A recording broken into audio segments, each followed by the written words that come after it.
መጽሐፈ ዜና መዋዕል ካልዕ ምዕራፍ 14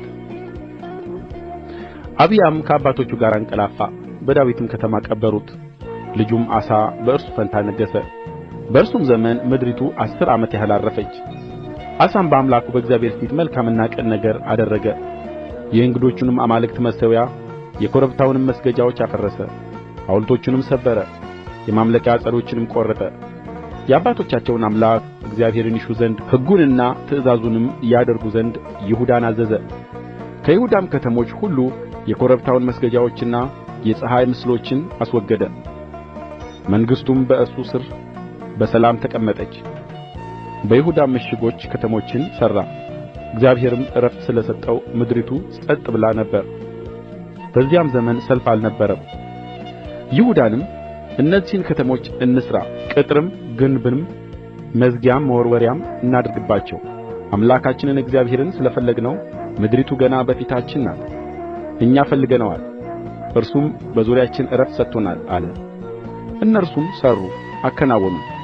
ለአሳም አላባሽ አግሬ ጋሻና ጦር የሚሸከሙ 300,000 የይሁዳ ሠራዊት፣ ጋሻም የሚሸከሙ ቀስትም የሚገትሩ 280,000 የብንያም ሰዎች ነበሩት።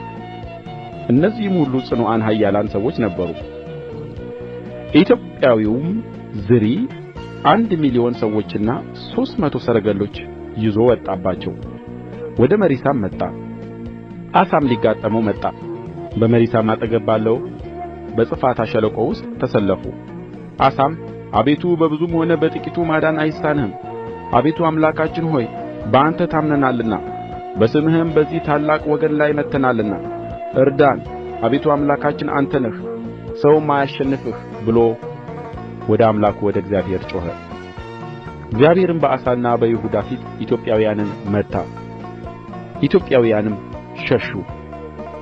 አሳም ከእርሱም ጋር ያለው ሕዝብ እስከ ጌራራ ድረስ አሳደዱአቸው። ኢትዮጵያውያንም ፈጽመው እስኪጠፉ ድረስ ወደቁ።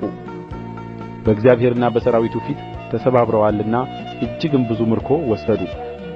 ከእግዚአብሔርም ዘንድ ታላቅ ድንጋጤ ስለ ወደቀባቸው በጌራራ ዙሪያ የነበሩትን ከተሞች ሁሉ መቱ። በከተሞቹም ውስጥ እጅግ ብዝበዛ ነበረና ከተሞቹን ሁሉ በዘበዙ። የከብቶቹን በረት አፈረሱ። እጅግ ብዙ በጎችንና ግመሎችንም ማረኩ። ወደ ኢየሩሳሌምም ተመለሱ።